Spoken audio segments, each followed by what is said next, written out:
Okay, my name's Jim. I'm an alcoholic. I'm an addict.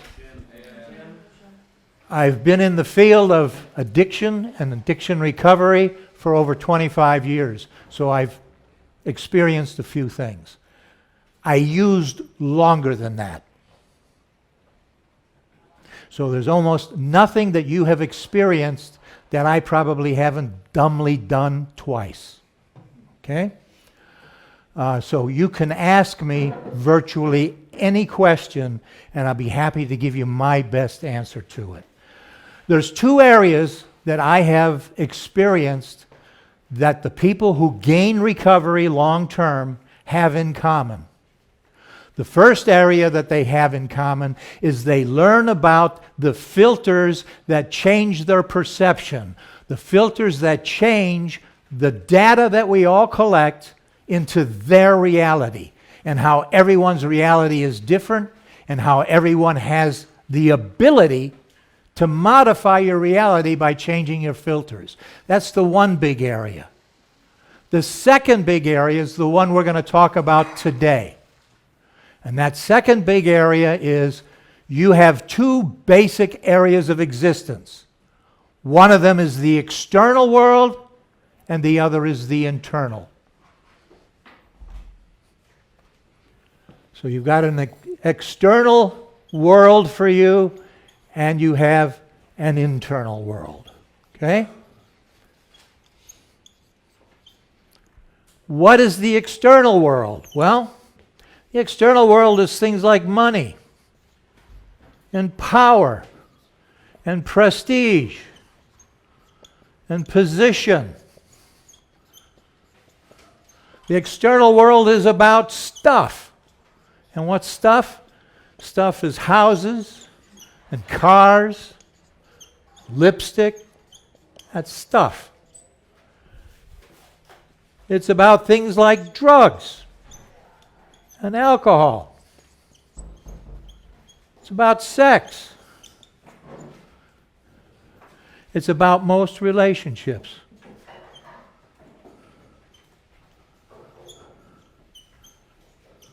All of this stuff has one thing in common with a simple computer.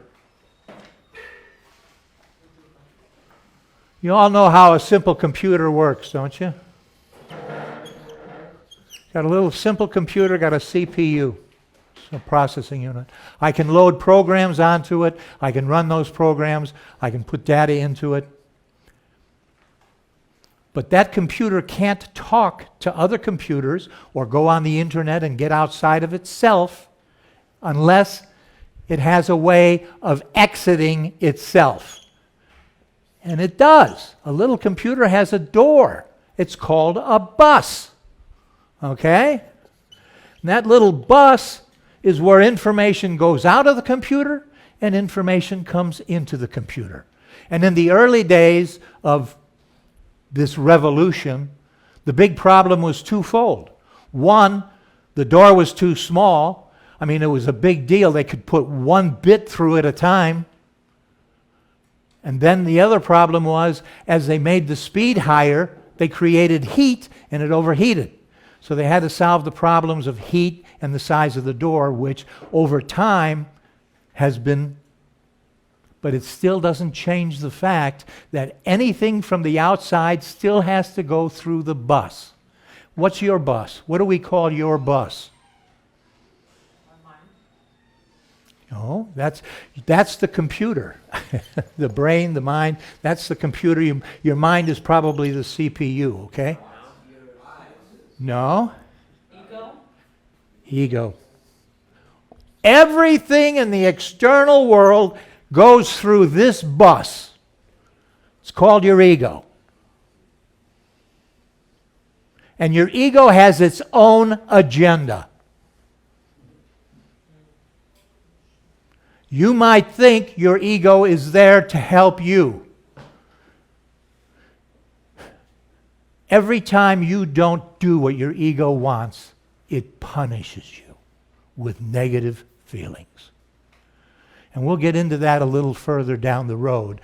But The reason your ego wants you to just focus on all of this is because that gives it absolute power, because you have to go through it to deal with any of these things. It doesn't want you to have another voice. You get another voice internally. And that voice is the result of two things. It's the result of personal values and principles, and it's a result of being connected first to a higher power and then through that to the rest of your life. The problem is, if you get connected there, you have another voice. And now the ego's got competition. So your ego's going to work really, really hard to keep you from over there.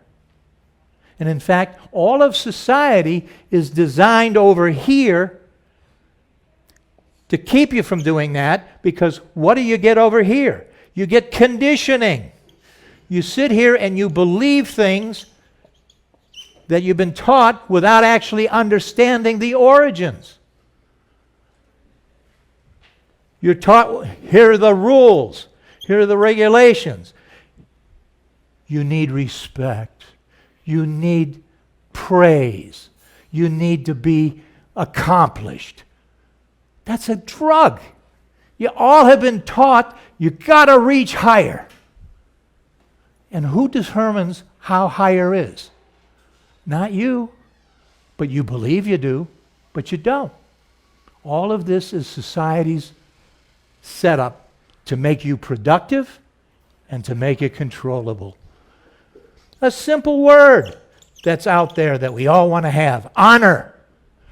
Do you think honor means the same to people from different cultures? How come? Why doesn't it mean the same? Because each culture has its own definition based on what it wants to get out of you, how it wants to control you. Most people in North America cannot understand an Islam culture that says if your daughter humiliates the family, it's the honorable thing to kill her. We can't grasp that idea. Yet people from those cultures can't grasp that you could let your 16-year-old daughter have sex. They can't grasp that. Why? It's a different culture, and they have different definitions for these words that you and I think are universal. And they're not. Recovery is a process of moving from 100% of your time over here to having some of your time over here. And what happens when people leave treatment?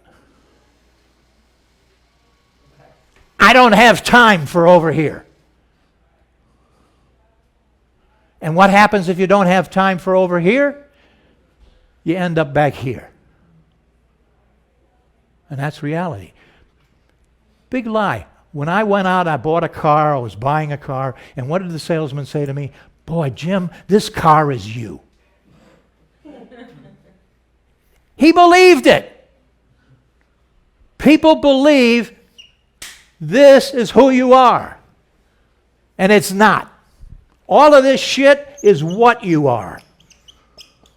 And it can change in an instant, and you're still who you are. You can lose all of your money, and you're still who you are. I was a husband one day. I was married to Mama G. Then I was divorced. I'm still who I am. I was a father. I lost a daughter. I was still who I am. 3 days later, God bless, I had another daughter born. So I was a father again. Horrible changes, but they didn't change who I am. They changed what I am. Who I am is over here. This is who I am, and most people don't know who they are. And the reason they don't know who they are is they're never doing any work over here to find out who they are. And the truth of it is, if you do work over there on a consistent basis, you'll not only find out who you are, you will have influence on becoming the person you were created to be. And without it, no chance. So what are we going to do to help you with that? And like I say, what happens is people leave here and they say, gee, I can't work on my personal values. How could you not work on who you are? You spend more time cleaning your car than you do working on who you are. What's more valuable than who you are? And you're so conditioned, you can't overcome it. And what happens? You ask the guy sitting next to you and he says, oh yeah, that's bullshit. Why does he say that? Same reason you think it's bullshit. Because you've been conditioned that this is what's important. You get excitement over here, but you'll never get long-term happiness and peace. You don't even get security over here. You got these guys who are billionaires. And what are they doing with their money? They're trying to hide it in different places because they're insecure. You get a new job. Now you got a big deal. You think, oh, I'm all excited. What else do you get with a new job? You get anxiety and stress. Why? You're worried about losing the job. You get more money. Big excitement. Worry and stress. I might lose the money. Or how am I going to get more? I did 8 Target stores in the United States. I got $150,000 a store. Lost it all in my addiction. But the thing was, after I did a deal, I was worried. Where am I going to get the next one? What kind of insanity is that? It's because we're looking in the wrong place. You and I have a process that starts with attitude and it goes to thoughts and then feelings and then behaviors. This stuff is so interrelated and we don't look at it and see it and understand that we have influence over it. What's the behavior that brought you guys all here? Abuse of a substance or possibly a behavior. Okay? So that's the behavior. What feelings brought you to that behavior? Anxiety and stress. You guys are experts at creating anxiety and stress out of nothing. Out of absolutely, you are perfect examples of how to make a big deal of nothing. Because that is necessary. So what do you do to get those feelings? You have a whole litany of thought processes that you use to get there. And those thought processes are made available by the way you pick attitudes. So we're going to take a look at this process a little bit today so you can actually see some examples in your life of how you can go from here to here, and then you can see how you can change and not go from here to here. My recovery is not marked by my not having some of these things occur. It happens that in my recovery, I see them as they're starting to happen, and I have tools that I can use to stop the process. But there are things that I am so conditioned to, I work on it every day, and some of it doesn't change. And one of the simple things that I have that I've been cursed with is labeling things. As soon as I label something, I don't see it anymore. I only see it through the label. I wake up in the morning and I try to experience a tree or anything without putting a label on it. Do you know how hard that is? I like that tree. Holy shit. I've already now put a filter up that from now on when I see that tree, it's got to go through I like that tree. This is hard work. But if you do it, you're going to get some things that are more surprising than anything that you've ever gotten in your life. But it's really difficult to do. So we're going to start out with a handout here of something I want you to do work-wise, just to start with for today. This is a list of characteristics. Okay?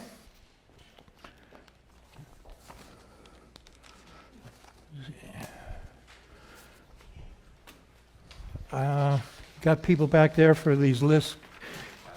Yeah, let's try and get, and if we come up short, I had asked him to make 25 of these. I don't know if there is. You got more here? We got some left over here? Anybody? We got a couple left over here? Okay, there you go. Thank you.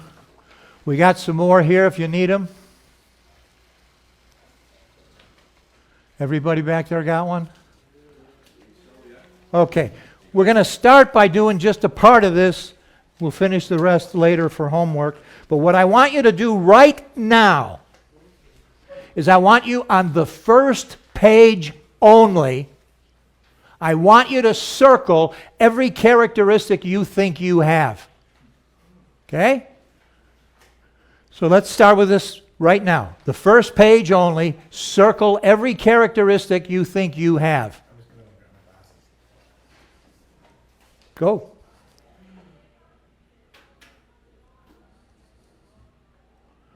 Okay, for those of you who are done doing that, I want you to go back over the first page only, and each of the ones that you have circled, if you would prefer not to have that characteristic, draw a line through it. Perhaps you have circled arrogance, and you don't want to be arrogant. You will then have arrogance circled, and then you would draw a line through it.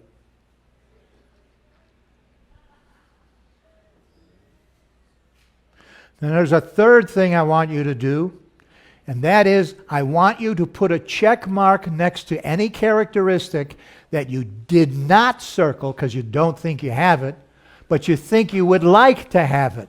So for example, if you're a big procrastinator, like some of us, maybe you would like to be diligent. And so if you would like to be diligent and you're not, put a check mark next to diligent or a plus mark next to diligent. Or any other characteristic you don't think you have that you would like to have. Okay. Has anybody got a question on what the three things are that we're doing with this list? Your homework is to finish the list.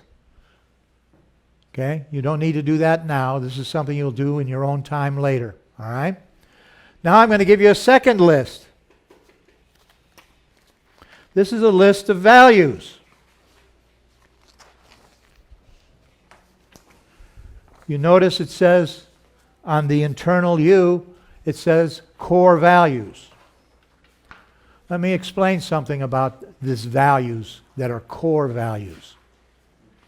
We're not talking about values that you're going to have way more than 12 values. I want you to have 12 core values. Here's the difference. You're going to value excitement. That's fine. That's a wonderful. It's not a good value to have as a core value. Because a core value, you must follow the value to the best of your ability in all circumstances, not just when you think you want to. You must follow the value in all circumstances to the best of your ability. Okay? So if you have excitement as a core value, and you happen to be walking past Starbucks, and the thought occurs to you, you know, robbing this store would really be exciting. If it's a core value, you got to do it. So you don't want to have excitement as a core value. I'm not telling you to give it up as a value. It's just not a core value. Another one that could be a problem. All of us really like the value that we call compassion. Compassion is two things. One, it's empathy, feeling the thoughts or the feelings of another. It's actually feeling their suffering. But the second part of compassion is having an affirmative desire to do something about it. It's a difficult thing to have as a core value because you will then become Mother Teresa. That's not to say I want you to give up compassion. I don't. But I don't want you to be attempting to act out on every person you see suffering because that's all you will be able to do. So if you want to have a core value near that, pick empathy. Isn't empathy a different... Empathy is feeling the feelings of another. Right, but it's not included in compassion. It is included in compassion. It's the first half. It's the first half of compassion. And it's actually even narrowed in compassion. Because empathy, I can feel your joy. Compassion isn't about feeling your joy, it's about feeling your suffering. Okay? So I think that empathy is a workable core value. I think compassion is a real problem core value. Okay? I have, and you will change these things as you go through your recovery and find different circumstances in your life, and that's okay, but make sure you have good reasons to change it. Make sure you talk with your sponsor or others in recovery when you're going to make such a change. But it's going to take you months to settle on 12 core values.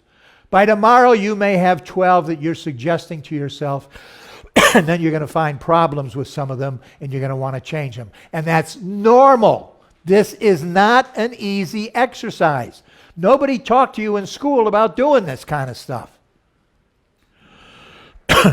Yes? Do you have a worksheet? No. For values? Yeah. Do you guys have any extra values? You mean the list of values? Oh, yeah, I have that.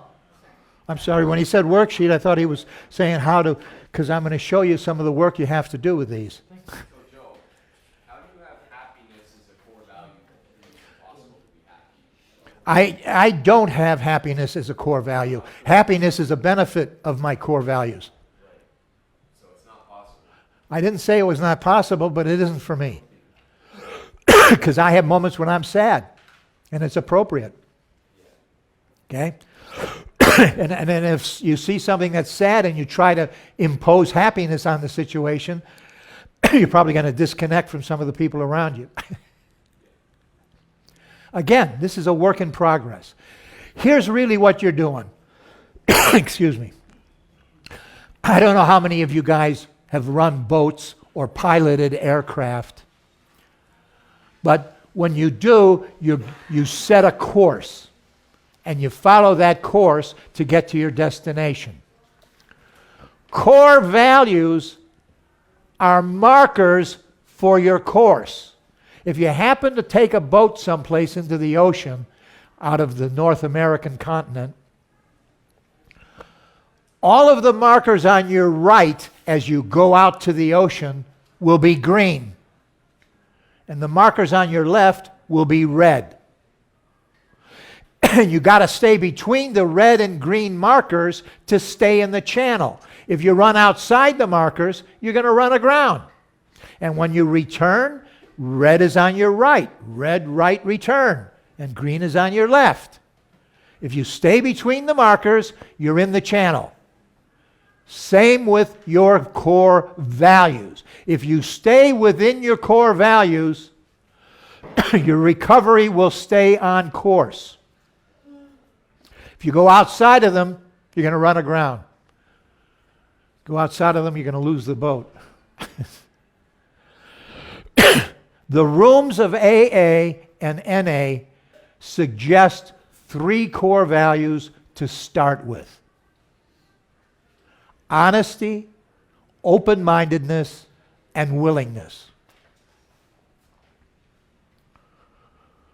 So if you accept that suggestion, then you're going to be looking for 9 more core values. Now remember, you have to apply these values in every situation to the absolute best of your ability. Are you going to accomplish that? No. But you absolutely have to be making that effort.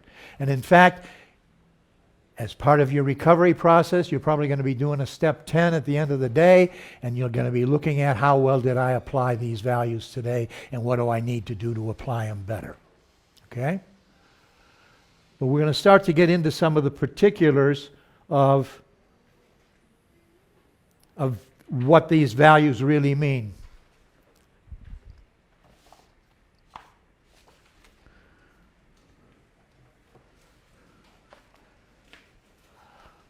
Remember I told you that we start with an attitude, then we have certain thoughts and feelings, and then behaviors. Most of us in our addiction really don't have very many good days. We feel pretty crappy at the end of the day most of the time. We might have had highlights during the day that felt good, but the day overall at the end feels like it was a crappy day. The reason for that is because during the day, you made so many decisions and had so many thoughts that led to negative feelings, and they're just teeny tiny little incidents, but you had 400 of them that were negative feelings. Even though good things happened during the day, most of the feelings you had for short periods were negative feelings. And so the day feels bad.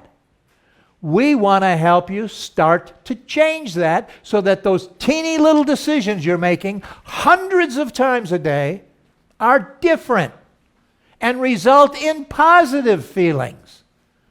But in order to do that, you have to really start looking at these things and being honest as to how something really feels. Okay?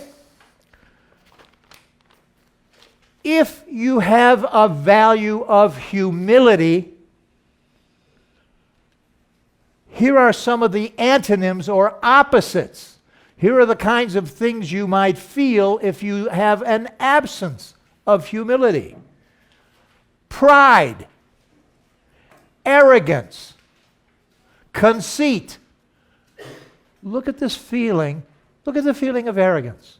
Really try to get it in your heart for a moment to feel arrogant and tell me how that actually feels. Is that a positive feeling or a negative feeling? Yeah, the truth of it is it's a negative feeling. And what's screaming and hollering at you to say, oh, it's okay? Your ego. Why? Because arrogance is a defense mechanism for your ego. And a whole lot of the advice your ego is going to give you results in negative feelings. Haughtiness, self-importance, hubris, vanity, boastfulness, egotism, impertinence, pretension, pompousness, presumptuousness, atrocity, egoism, impudence, insolence, narcissism. How do these things feel? These are all the opposites of the value called humility. And if you're applying the value of humility, it will negate these other. You can't be haughty and humble at the same time. You can't be arrogant and humble at the same time. So you're going to replace all of these other feelings with a feeling that's actually a very positive feeling. Pretentiousness, assumption, loftiness, pomposity, airs, ambition. See, look, I got to have ambition. Depends, doesn't it? Society wants to tell you there's something wrong with you if you don't have what we want you to have to be productive. You're conditioned to that. Boy, you're going to I'm right. How does that really feel? I'm right. And what a nifty way to disconnect from everybody else. Because what do you do when you're around somebody who's always being right? You leave. Don't like being around people like that. And yet we are them. It just drives people, it disconnects. You have become experts at disconnecting. That's what addiction is. Addiction is the art of disconnection. Think of activities you used to do 10 years ago or 8 years ago or 5 years ago that you don't do anymore. Think of groups that you participated in that you no longer participate in. Think of some friends you had that you don't have anymore. Think of relatives you don't see anymore. We get rid of all of them. We disconnect. And if we keep driving forward, you will disconnect from your parents. If you have children, you will disconnect from your children.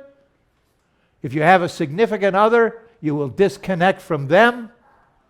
And some of us disconnect from ourselves.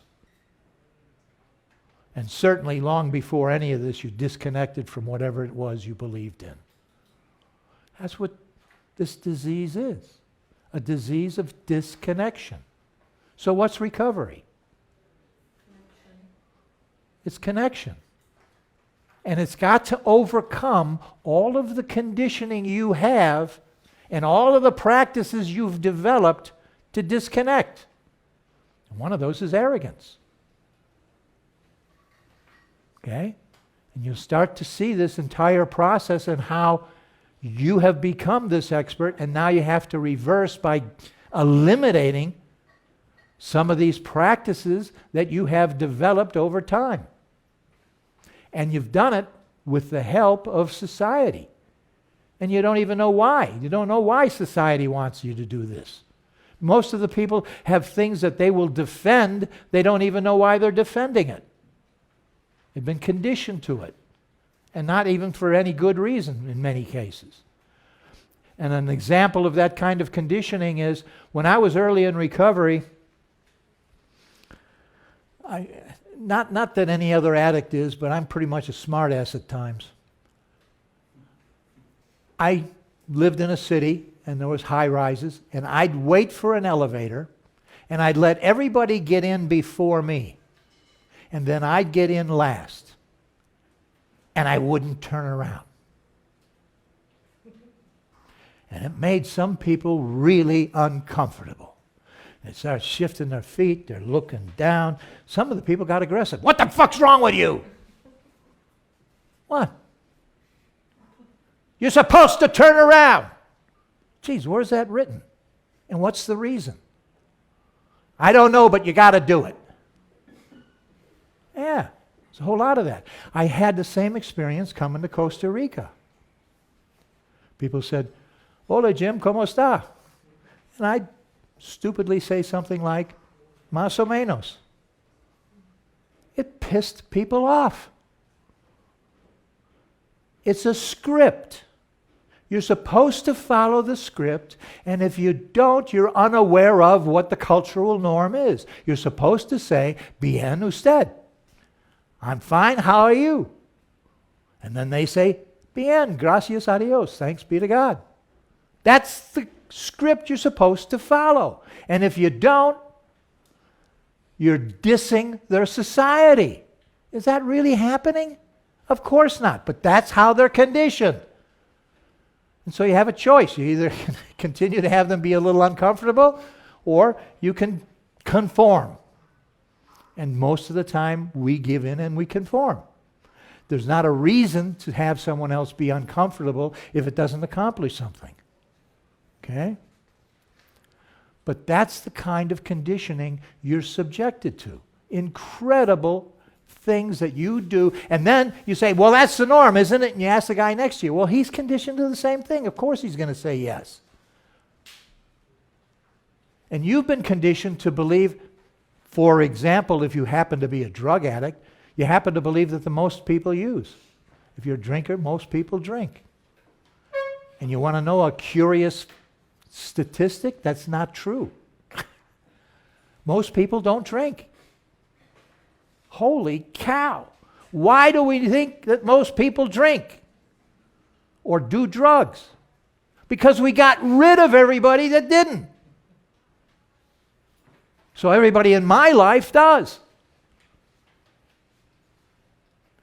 You get to change a lot of this stuff by starting to look at some of these values and principles.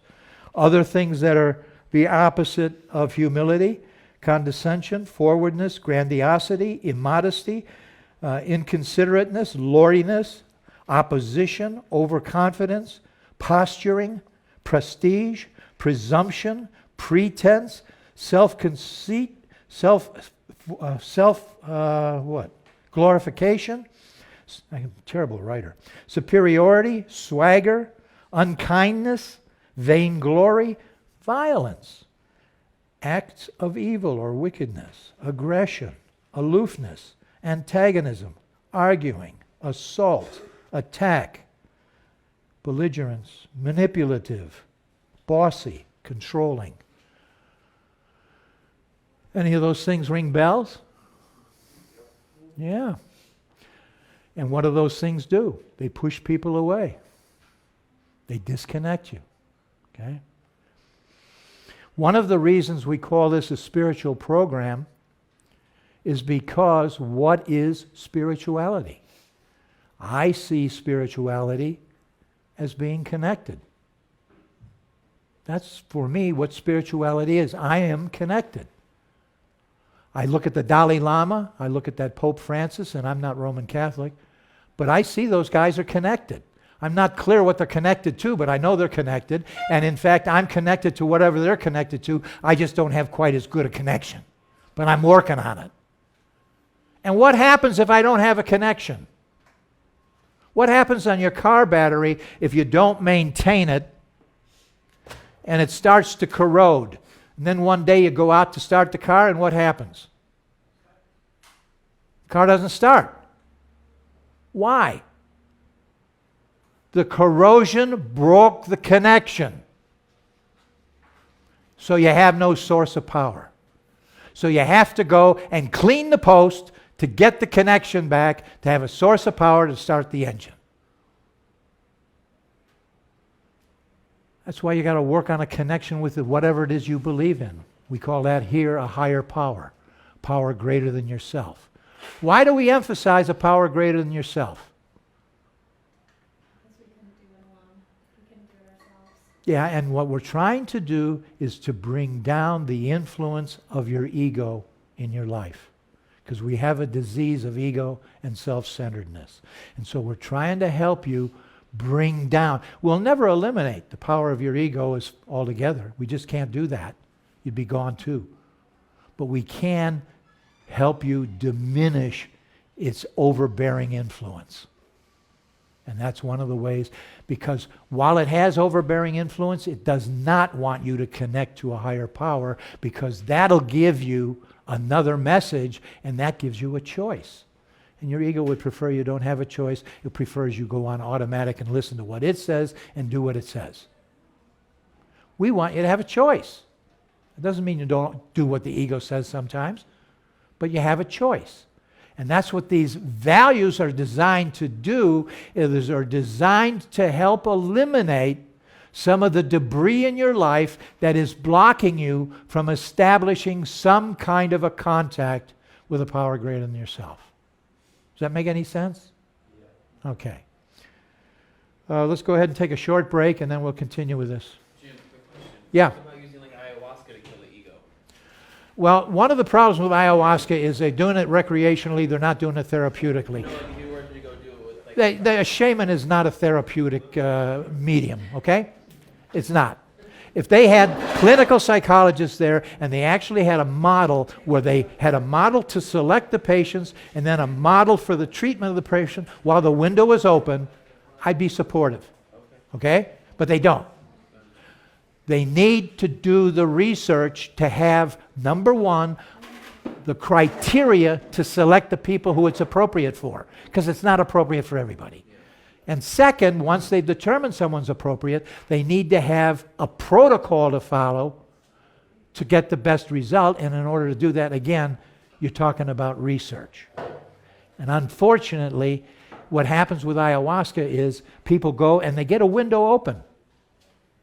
but they're not getting the full value of having the window open because they're not getting the psychological support to make the changes, and then the window eventually closes. Then they do ayahuasca again. This time the window opens again, but not quite as wide. And each time it doesn't open as wide, and eventually it will never open again. And that's the problem. They're squandering something that potentially could be helpful. So I'll never tell you it's not helpful. I'm telling you that they don't have good protocols in place in order to use it responsibly. Okay. Okay. So, I guess looking at your higher, I don't know what your conception of. One of the things you want to start seeing here is, for example, on your characteristics list and the things that you don't want to have, the ones you circled, you have them and you don't want them and you draw a line through it. Most of the way to get rid of characteristics is by practicing the opposite of the characteristic. Okay? That's generally, but some of them are really tricky. And an example of a tricky characteristic is loneliness. How do you get rid of loneliness? What's the opposite of being lonely? Caring. Okay? Caring. You caring for or others caring for you. Either way eliminates loneliness. One of the things I had early sponsees, I got cleaned this time. It took me more than once. I got cleaned this time in Florida. I went to a place in Boca Raton called Alternatives in Treatment. And then I ultimately worked for Hazelden in West Palm Beach. And I was living in Palm Beach, and I had some sponsees. And before I went to work for Hazelden, I was a commercial real estate broker. And one of my clients was Beverly Enterprises from Fort Smith, Arkansas. And Beverly Enterprises owns hundreds of nursing homes. And they had 5 or 6 in Palm Beach County. And I got their permission to take sponsees to their nursing homes.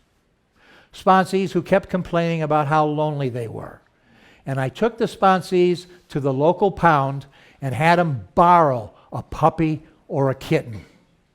And then we took the puppy or the kitten and went to a nursing home, and they gave the puppy or kitten to the people in the nursing home to hold for a few minutes. And they got to see that their little action of doing that lit these people up like candles. And in fact, they got so much satisfaction that by the time we did this twice, they were wanting to know, when are we going to go again? And they didn't talk to me anymore about being lonely because they started to care. So loneliness is the absence of caring either side. Okay? It's not just that no one cares for me. You can get rid of it by you caring for something else. But one of the things we'll show you how you get rid of things is, here's another example. One of the recommended core values is honesty. You know what antonyms and synonyms are? Synonyms are words that mean the same or have relatively the same meaning. And an antonym is a word that has a relatively opposite meaning. Okay? So when you look at a value, if you look up the antonyms, those are the things that practicing that value should help extinguish from your life. Does everybody get that? So, if honesty is a core value, here are some of the antonyms or the things that you would hope by being honest you would diminish or eliminate from your life. Ambushes, betrayal, bluffing, caution, charades, charlatans, chicanery, conspiracies, corruption, counterfeit, deceit, crafts or being crafty, deception, decoy, dishonesty, disloyalty, cheating, distrust, duplicity, evil, falsehood, fraud, immorality, lying, treachery, unfairness, unjustness, covert, delusion, duplicity, tricking, insincerity, guile, error, fabrication, fiction, untruth, manipulation, sinful, insincere, biased, hypocritical, bad, misleading, corrupt. Had corruption already. False, unfair, wrong, deceptive. Can't even read that one. Dishonorable, shrewd, slippery, tricky, unethical, unjust, unprincipled, wicked, crooked, fake, improper, mean, naughty, vicious, vile, base, phony, sham, treacherous, unreliable, ambiguous, bogus. Any of those words ring bells in your life? Well, by being honest, you're going to diminish those things in your life. You see that?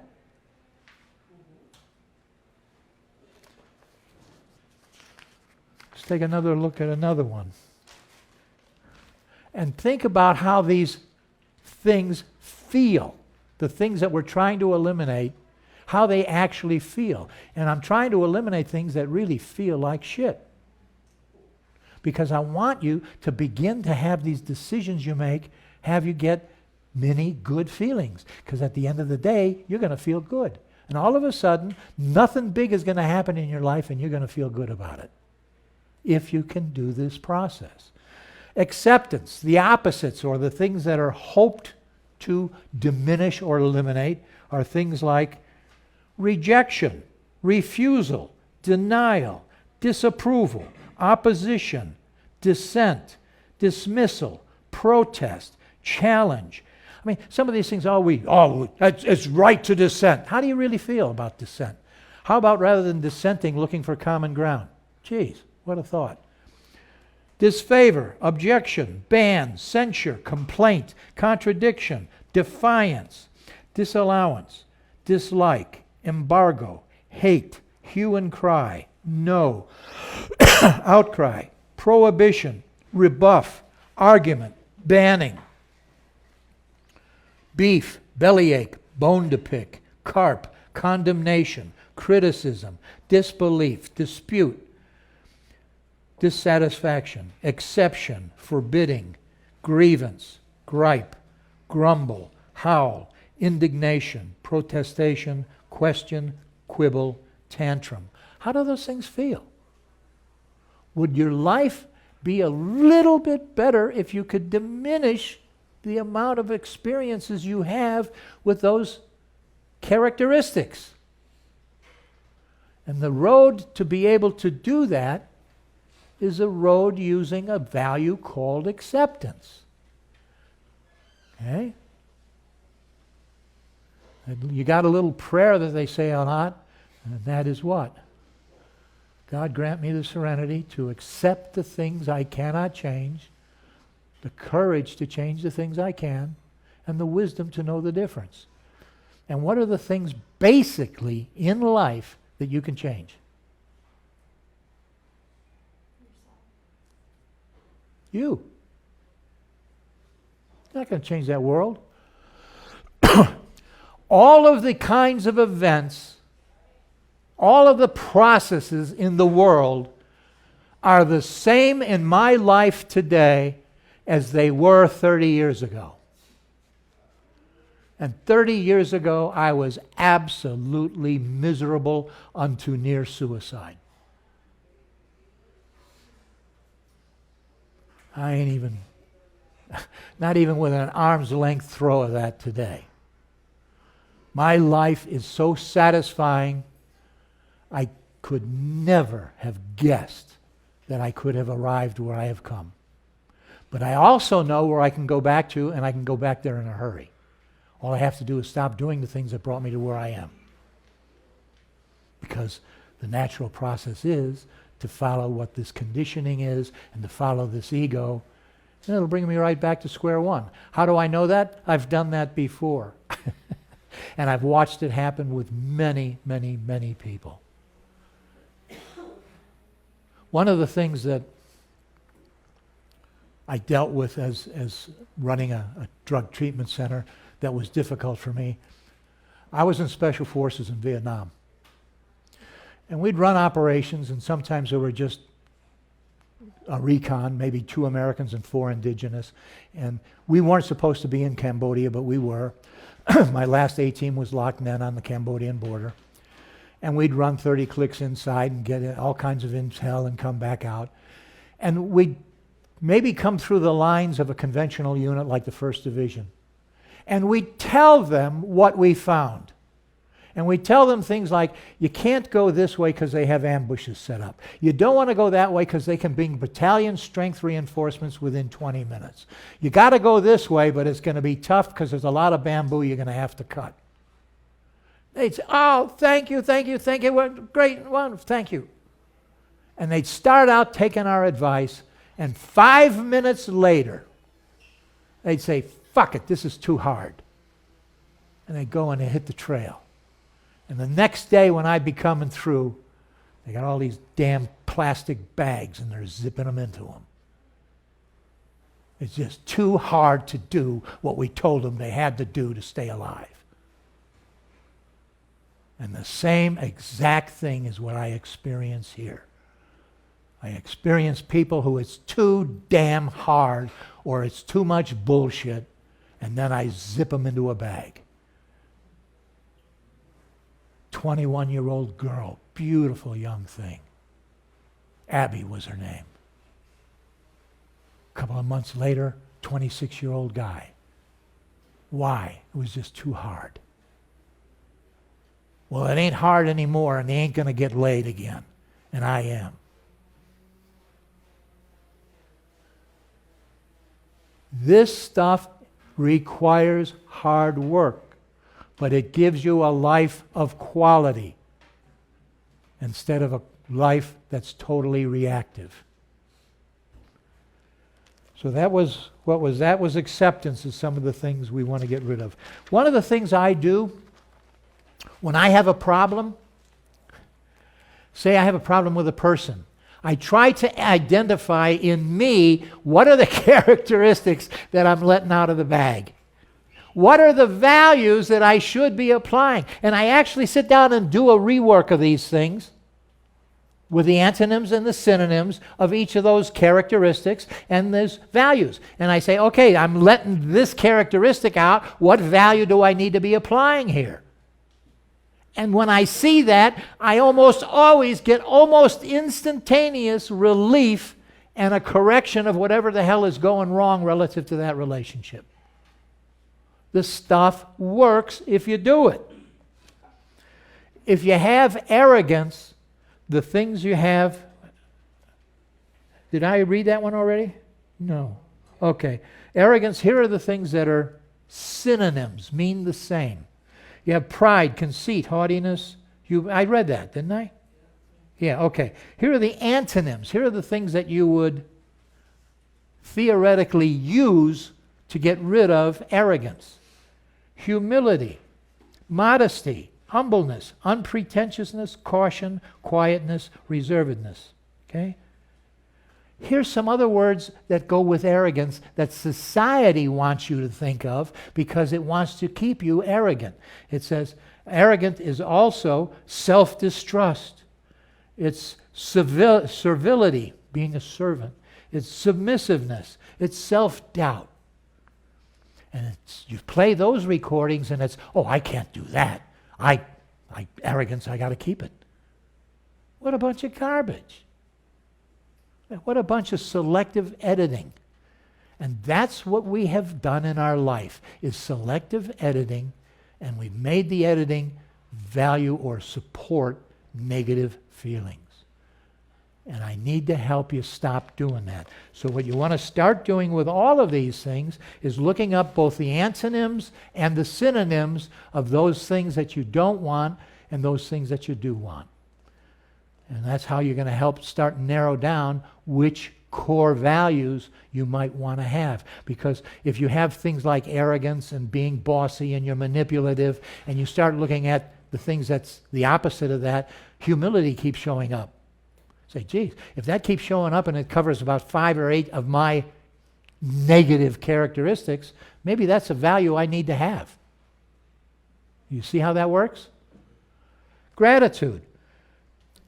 The things that are the same about gratitude are appreciation, thankfulness, acknowledgement, recognition, tribute, indebtedness, honor, thanks, grateful, praise, requital, grace, responsiveness, admiration, devotion, condolence, dedication, sincere, reverence, generosity, sympathy, affection. Negatives, censure, condemnation, ingratitude, entitlement. Gee, anybody here entitled? Indifference, arrogance. Geez, I got 2 right there, entitlement and arrogance. I think maybe I need gratitude. That's how you work toward getting these items on this list. Again, this is a process.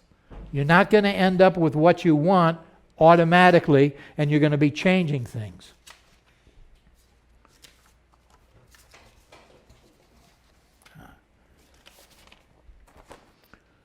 I've changed mine numerous times. I carry this fairly regularly. Long-term recovery, I still carry this to keep reminding me this is what I claim I'm working on. Okay? Here's what my list says. Acceptance. Awareness. And by the way, awareness, I love the works of a guy, Anthony DeMello. Anthony DeMello was a Jesuit priest born in India. One of his books is Awareness. Another one is The Way to Love. The guy is spectacular. Well, he's dead, but his works are terrific as far as becoming more aware. All right? I had compassion, and I eliminated it and replaced it with empathy.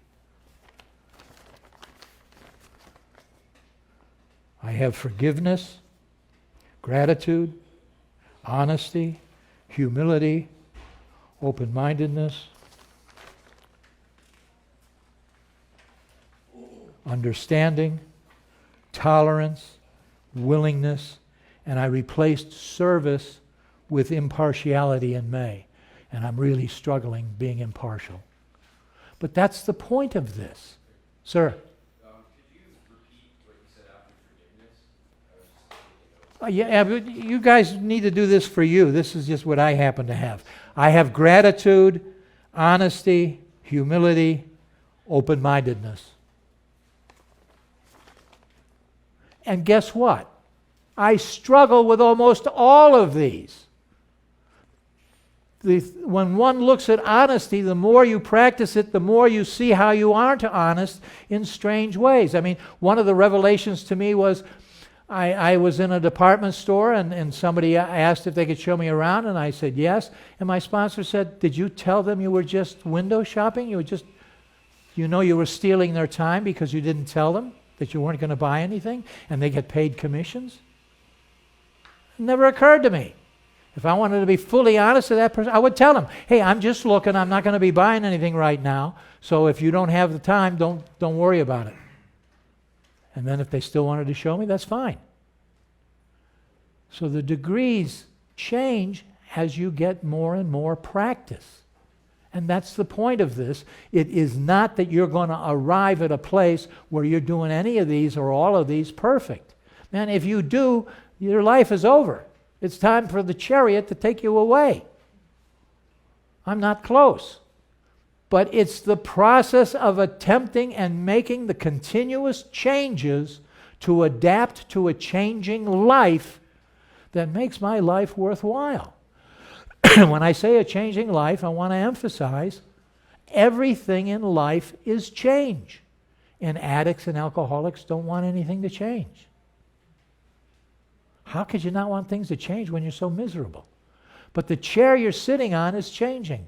You're changing. Every cell in your body is changing. And if we can't accommodate change, we cannot accommodate life. So anti-change is anti-life. And if you're anti-life, you're going to be miserable. You guys we got a few more minutes here. We got actually a fair amount of time. Any questions you want to ask about recovery? If you want to ask me now, go ahead.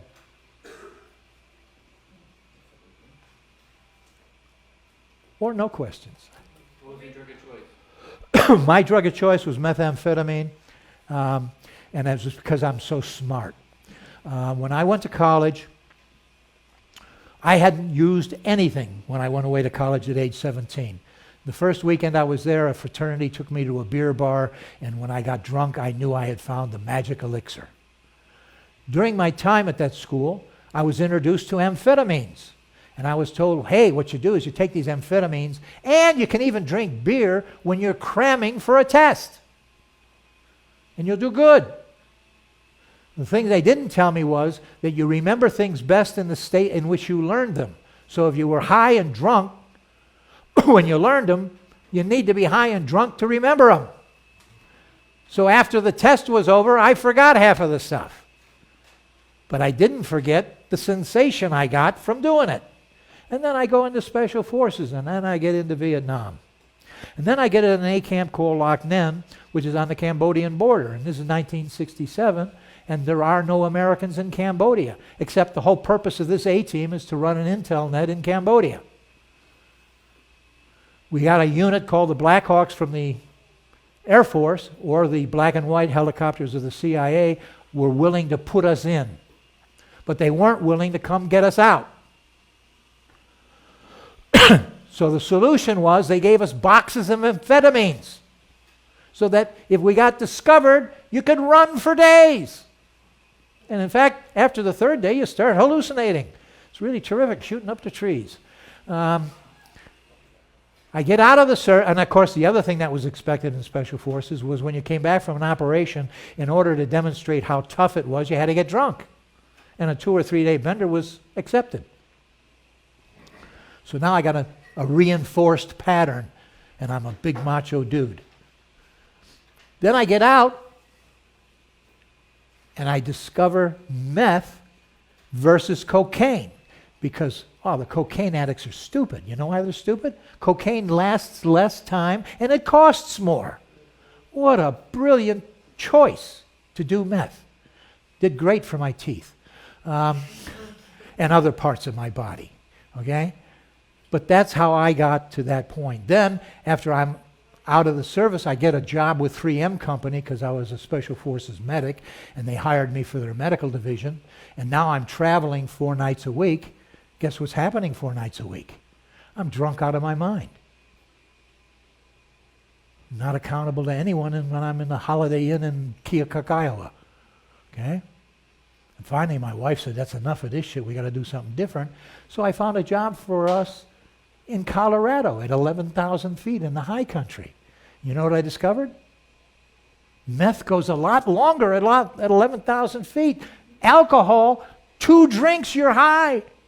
Wow, what a great discovery. Everything was geared to the drugs and the alcohol. And as I say, I'm fortunate enough, the first time I got clean was 1980, and I relapsed after about 6 or 7 months, and then I went out for another 12 years. And I absolutely destroyed everything.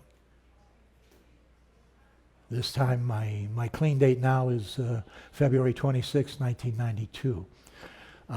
That could end today if I'm not aware of what I'm doing, because I'm still an alcoholic and an addict, or I have that condition available to me. But I have choice today. I didn't have choice when I was using. I did not have choice when I was using. People who are not addicts, not alcoholics, do not comprehend the word craving. They don't know what that is. Hey, why don't you just quit? They don't get it. They don't know the changes to the hippocampus and the amygdala in your brain. They don't get that your hippocampus is a memory box. By the way, it's the part that goes to sleep when you're having a blackout. That's why you don't remember anything. There's no recording in the hippocampus because it's asleep when you're in a blackout. But the hippocampus categorizes memories. And it makes this one more important, and then this one, and then this one. So when you're having an experience, you automatically go to the front of the line first. So we got a whole series of things that we're naturally conditioned to do, like eat, like defecate, like drink water. And the way we get conditioned to do that is our body has a system that it gives us a reward when we do the things that are necessary for the continuation of our life. The gift is called dopamine. Okay? Hey, you have a drink of water, you get 20 units of dopamine. You have a steak, you get 50 units of dopamine. Sex is in that continuation of life because the species needs it in order to continue. And so, you have an orgasm, you get 100 units of dopamine. Wow, this is really great. That's better than 20 steaks. Yeah, goes to the front of the line. I'll do that before. If I have a choice between having an orgasm and a steak, I pick orgasm. And what happens when you do cocaine? 800 units of dopamine. Guess where that goes in your hippocampus? To the front of the line. This is a difficult condition you're dealing with.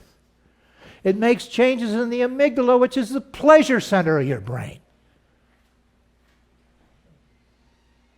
And the problem is some of the answers cause some of the problems to get worse. Most addicts and alcoholics suffer from depression early in recovery. Why is that? It's because you've changed the normal level of your dopamine to feel normal. You've raised it up because of all of the shit you've been taking. And now you're not taking anything, so your dopamine level's down here, but you need to be up here to feel normal. So you're depressed. It takes time to reset the bar. So what happens? You go to somebody and they say, oh, you're depressed, here's a drug. They give you an SSRI, a selective serotonin reuptake inhibitor. These drugs are decent drugs, short term. Long term, they're a disaster. And the guys giving them to you don't even know that. Long term, SSRIs make the same changes in your brain that addiction makes. The drug, there's a whole class of tranquilizers called benzodiazepines. Benzodiazepines were designed for use for 1 to 6 weeks. They were designed for panic attacks, severe depressive events like a death of a spouse or someone, and they were considered to be given while you're in therapy with a psychologist. 1 to 6 weeks was the suggested range of treatment with a benzodiazepine. You know what the average addict is in the United States? It's a 56-year-old woman, and she's been on benzos for more than 20 years. These people think it's okay to give this drug for 20 years because it's simple. Hey, Blanche, how do you feel? Oh, I feel good, Doc. Good, we'll renew it. Oh, I got $250, and she's got to come back in 3 months. How are you doing, Blanche? A little bit down. Okay, we'll just up the dose a little. Same thing with the opiates. Now they got a new scam. It's called Suboxone. Suboxone sounds great because it's both an antagonist and an agonist. It keeps you from getting high, eliminates the effects. Problem is, it also depresses your ability to experience pleasure. It has a negative effect on the amygdala. And if you keep taking it long term, your ability to have pleasure will continue to drop and drop and drop. And guess what? Nobody out there gives a shit because you're an addict. They just care about the money. Why do I say that? When Suboxone came out, the initial recommended dose was 8 milligrams a day. The United States said we're having this horrific opiate crisis. Fentanyl. Doc knows about fentanyl. We're having this terrible crisis with opiates. We're going to put a couple of $1 billion into paying for Suboxone. Immediately, the suggested minimum dose for Suboxone went to 16 milligrams a day. What is it today? 24. Give me a freaking break. This is like somebody going to a methadone clinic. When's the last time you heard somebody go to a methadone clinic where they were encouraging them to reduce the dosage?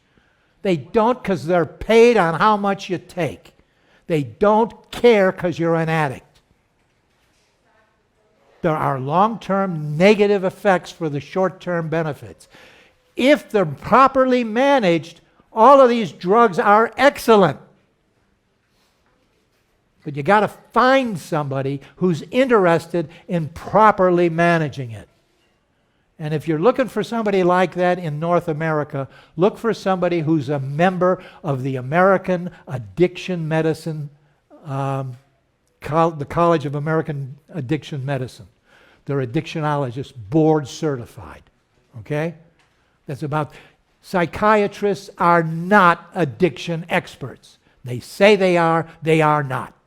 And how do I know that? I ran a program called, for Hazelden, called the Physician Faculty Training Program. And we brought in the medical school faculty from places like Harvard, Yale, Tulane, Brown, Dartmouth, Illinois, UCLA, Wake Forest. We brought these doctors in, and they are the teachers, and they didn't know shit about addiction. By the third day on our campus, their eyes were this big. Holy shit, I had no idea was the average response. They don't teach about addiction. And they still don't. So if you're going to be struggling with some of these medications, you want to really be clear about who the hell it is that's giving them to you. I had a patient leave here and go to Jaffa, and a doctor there is telling him he's got to take 40 milligrams of benzos because he's an alcoholic for the next 3 months. That's so freaking absolutely absurd as to be mind-numbing. The guy has absolutely zero history of seizures. And, oh, by the way, even if he had a history of seizures, you'd get him off of that long before 3 months. And better than that, the doctor from Jaffa is charging him as a private physician. Yes? Would you say the name of that affiliation again? Yes, it's the American, I think it's called the American Society of Addiction Medicine. It's like, well, you've got a doctor that's a neurosurgeon. He belongs to a board that is board certified, and it says right on his card that he has, if a doctor in the U.S. says they're an internist or any rheumatologist, they're a member and they're board certified in that specialty. And if they weren't, they could lose their license. Here, people call themselves things that they aren't, and there is no ramifications. Okay? Yes? I have a question about SSRIs, and I know you're not a doctor, but I'm just curious your thoughts on them. I've been told that they recommend being in recovery for a year before you look to getting off of them. I think that's a good recommendation. I took them for 18 months. I took Zoloft. Okay? I think that if you get to 2 years, you're running the long end.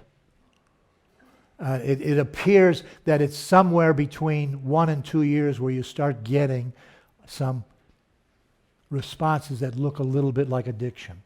And the longer you use them, the more pronounced those changes look.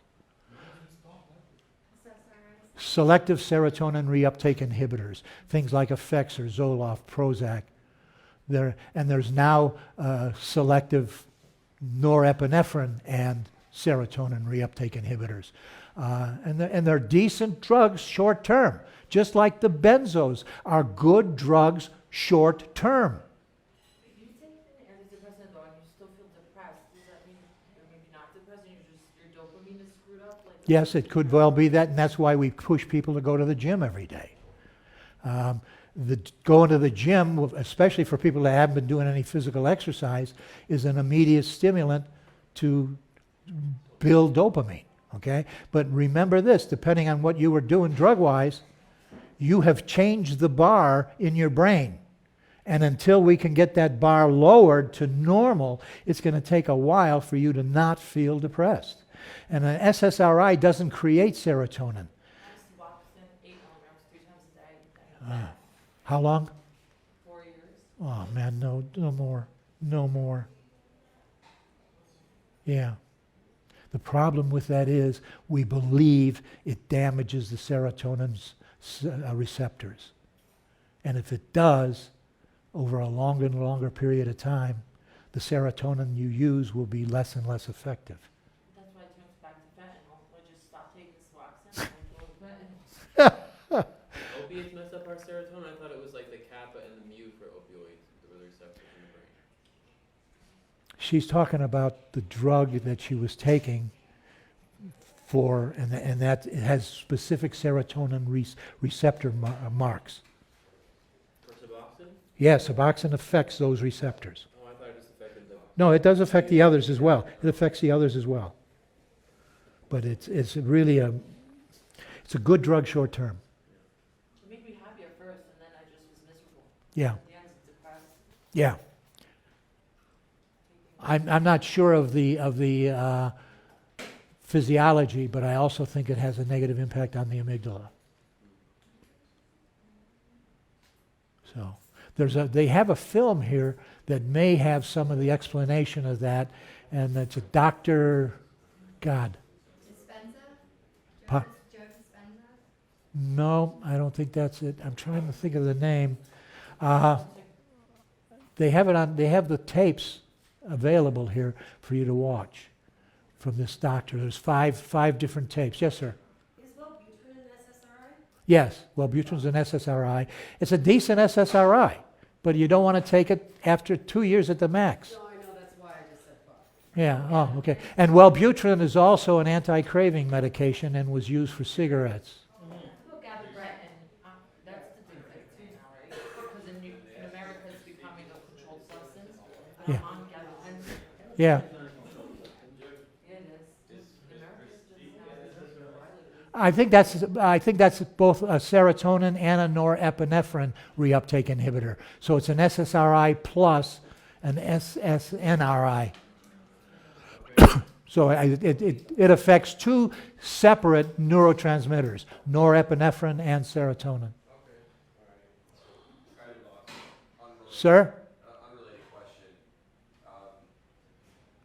I find myself often when it comes to the program, I tend to isolate and not reach out. And when it's the critical moment and I should make a call, I don't make that call. So what is your advice? I mean, we can consider the value of stuff that you talked about, but what's your advice? Who's telling you not to make the call? No, your ego. Why is it telling you not to make the call? Because then I won't drink. No, well, that's ultimately the reason, but the reasons it gives you isn't that. It tells you, oh, you're not weak, you don't need their help. We don't have time for you. Yeah, it gives you different excuses. It's not telling you to not call because you want to drink most of the time. Most of the time it gives you a different excuse. Okay? And that's, if you can start to recognize that that message is coming from your ego, and what do they say? Your amigo, or your ego is not your amigo? Yeah. You and I will have to learn how to deal with our egos over time. You didn't want to know me when I first got out of the military. I was special forces, I'm a type A personality, and I was a meth addict. Not somebody to be around. Obviously, I've made some changes. And if I could make those changes from the disaster that I was, boy, I got to tell you, everybody should be able to make the changes. Yes? What was your process with finding your higher power after you relapsed? Like, I don't know, 6 months you had one. Like, 6 months, I had no idea. In fact, at 6 months, my first sponsor was Ralph Allen in Palm Beach. And Ralph, when I became his sponsee, he had 32 years clean. And I picked him because he was an old man, and I figured I could run circles around him. At 6 months, I finally said, geez, you know what, Ralph? I think I'm finally starting to get this program, except the spiritual part. Ralph said, that is the program. I started doing things that he told me to do that I didn't want to do. He told me I want you to get on your knees in the morning and do the first and third step. And I want you to get on your knees at night and say thank you. I said, what are you, fucking crazy? I finally did it, but my ego was so powerful, I had to do it in my closet. I mean, think about that. I couldn't do this. I couldn't get on my knees and say something about God. I had to get in the closet. That's strong stuff, okay? That's why I think maybe the Muslims have an edge. Maybe, I don't know. But anyhow. So I did that, and he told me to pray, and I said, I'm an agnostic, I don't know what I believe in. He said, do you think I believe in God? And I said, yeah, I believe you do, Ralph. He said, good, pray to my God. And it was just repeating a process, and what it changed wasn't a belief. It changed a sensation. And that's why today I call my higher power a mystery presence. Because it's a mystery, I can't explain it. It's way beyond me. But I do have a sense of its presence. Sometimes that sense is great, sometimes not so great. And in fact, one of the reasons I moved to Manzanillo was to try and improve my conscious contact with God. And I get on the beach every morning at 5:30 or 6, and I'm working on that. And some days I really sense something, and some days I don't. Seems to work better when the tide's down. Anyhow, it's a process. There are other people that have an instantaneous connection, and God bless. I have another question. I'm leaving recovery this week. Do you have? You're leaving recovery? Well, no, I'm not actually. No. Okay. I'm leaving CRR. Okay. Do you have any tips? Yes, one, go to the Zoom meetings of the people here while you're reestablishing contact where you're at home. In other words, don't let go of your contacts here until you have a good contact set up where you're going home to, okay? I hate to say this, but think of yourself as being a young male. He never breaks up with the girl until he's got something new. Gotcha. Okay? Yeah, I don't know. I got to tell you, in the last 30 years, I've never once cheated on anybody. Maybe not you. Yeah. Can't say that about the times when I was using. Any other questions? Again, process. This is a process. The thing is, you have a huge control over the process, and if you change some of these characteristics by following some guided core values, little decisions you make that are based on the influence of your inner self as opposed to your external self and your ego, you're going to make better decisions of resulting in better feelings a whole lot more. And as you make those better decisions resulting in small better feelings, your days get better and better. That's the process, okay? Jim, Sir? did you never try opium in Vietnam? Nobody in Special Forces did opiates. 'Cause I thought all the Vietnam people came back strung out. I was in Special Forces. We didn't screw with that shit. My strikers did some ganja, but I didn't do it, and neither did anybody on the team. Yeah, no. These were the elite. I was 24 years old when I hit country, and I was the youngest on my team. The average guy was 32, 34. They had 10, 15 years in service. These are professional soldiers. They didn't do that shit. Yeah, but the line units, yeah.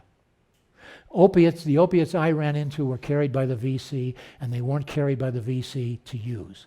They were carried for money because they were more valuable per ounce than gold. So that's why they carried it. Not to use, but for money. Okay? Other? Okay. Take a break.